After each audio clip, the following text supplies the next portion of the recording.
Hello and welcome to V News Daily. Coming up are today's headlines. Regular government meeting seeks measures for tackling challenges faced by enterprises. Vietnam steps up economic restructuring. Delivery workers busy day and night.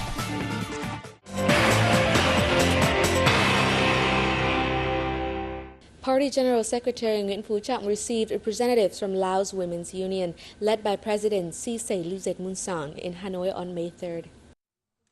The Laotian delegation's visit is one of the many activities being held to celebrate the 2012 bilateral friendship year and the 50th anniversary of diplomatic ties between the two countries.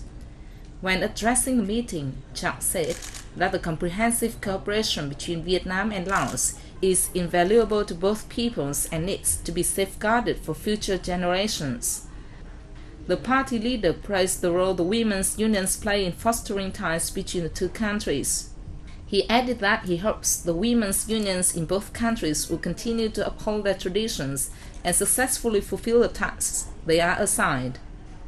President Luzet Munsong said her union will continue to cooperate closely with Vietnamese women's organizations in the future. She also thanked Vietnam for the country's supportive stance towards the Laotian people in general and Laos women in particular. The regular government meeting took place in Hanoi on May 3rd and May 4th. Apart from reviewing the socioeconomic situation in the first 4 months of this year, the event also aims to seek measures for tackling current challenges that enterprises have to face. Participants held positive results in curbing inflation and stabilizing the macroeconomy during the period, noting the lowest growth of the consumer price index in April over the same period last year. Government members also pointed out difficulties faced by the economy, such as high interest rates, falling lending, limited access to business credit, low industrial growth, a high number of businesses ceasing operation, and some areas where people still struggle for a living. Prime Minister Nguyễn Tấn Dũng asked local ministries, departments and localities to tackle challenges to stimulate production and business, especially agriculture, and keep expanding the network of outlets at home and abroad. He also urged continued efforts for economic restructuring, including restructuring of state-owned enterprises, the banking system and public investment, in line with ensuring social welfare. To mark the 2,556th birthday of Buddha, President of the Vietnam Fatherland Front's Central Committee Huỳnh Đàm visited Most Venerable Thích Phổ Tuệ, Patriarch of the Vietnamese Buddhist Sangha's Council in Hanoi's district of Phú Xuyên. Đàm extended his wishes of good health to the Patriarch, Buddhist dignitaries, monks and nuns, and all followers. He also highlighted the active involvement in patriotic emulation campaigns. He said he believes that Vietnam's Buddhist Sangha and its followers nationwide as well as overseas will contribute to national unity. This will ensure a strong country with a high standard of living and a just, democratic and civilized society. He used the occasion to wish the upcoming 7th National Congress of the Vietnam Buddhist Sangha every success. The Most Venerable Thích Phổ Tuệ said, the Vietnam Buddhist Sangha will urge its followers to actively take part in humanitarian activities, contribute to national defense and construction, and help to improve people's lives.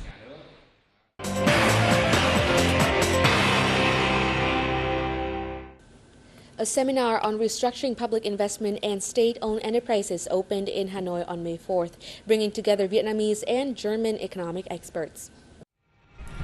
Public investment has played a historically important role in fostering growth in Vietnam, with capital for public investment from the state budget accounting for over 40% of total social investment capital during the 1995 to 2001 period. According to experts, improving the efficiency of public investment is closely related to controlling public debt, which is increasing both in scale and speed. A representative from the Finance Ministry said the country's public debt made up over 56% of GDP in late 2010 and is expected to top 58% by the end of this year. Because of reliance on foreign and domestic loans for public investment, Vietnam will face great risks if its public debt reaches a higher level. Given the growing public debt in recent years, the country should consider public investment carefully. The most important issue is how to improve the efficiency of public investment without negative impacts on public loans, which also need to be used effectively. In my opinion, public investment should focus on areas without or enjoying less participation from the private sector for the benefit of the community. The capital should be mobilised at home and abroad to build infrastructure for social welfare. At the event, participants stressed the important role of the state during the economic restructuring process. They said the state should review and determine which business areas or sectors were worthy of state involvement or not. The following task is to build a proper state management mechanism, exclusively designed for state-run enterprises. As many as 80 booths of Vietnamese enterprises and overseas Vietnamese organizations and groups are showcasing their products at the 2012 Paris Spring Fair from April 28th to May 8th. This is one of the largest fairs in France and is also one of the largest retail fairs held annually in France and some other European countries. This year's event, the 108th of its kind, drew the participation of 3,400 booths in an area of 220,000 square meters. It aimed to introduce the cultural arts and handicrafts of 150 countries in the world.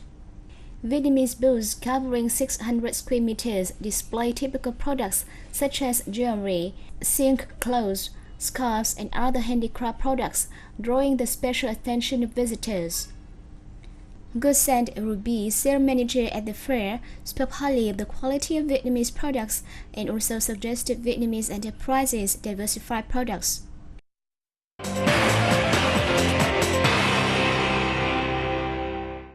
No matter if it's day or night, in the sun or in the rain, we see goods carriers setting out on their motorbikes as they hurry to fulfill their duties with a full sense of responsibility. This can often be seen in the country's economic hub of Ho Chi Minh City nowadays. Let's see the footage. Over the past 10 years of her working life, Mrs. Nhan and her husband have managed to live by delivering iced water to sidewalk drink counters on Nam Ki Khoi Nhai Street and surrounding stalls in District 1. Every day, Nhan has to travel many kilometres on her rusty motorbike. In spite of doing a challenging job, she spares no effort for a living whenever she thinks of her children and their future. I wake up at 4 a.m. every day to deliver ice water to customers, irrespective of being sick on sunny or rainy days. This job belongs to men, but as a woman, I also try my best. I'm not back home until 8 p.m. that day, as usual. Thousands of unskilled workers in Ho Chi Minh City are making their livelihood by delivering goods. They work in most service areas and are present everywhere, from busy roads to secluded alleys, transferring items from supermarkets, fast food restaurants and interior decor shops to the end customers.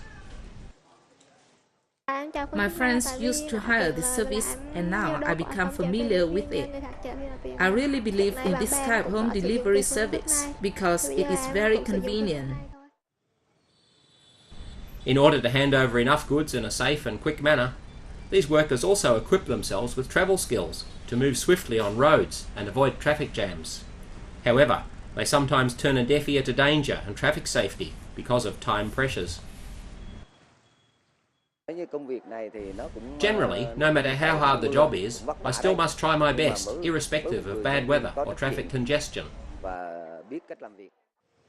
Goods delivery on motorbikes is an exhausting job with joyful, angry, loving and hateful experiences. The delivery worker's important role further embellishes the city's bustling and hectic life. Thanks for joining us. We have come to the end of today's program. Goodbye.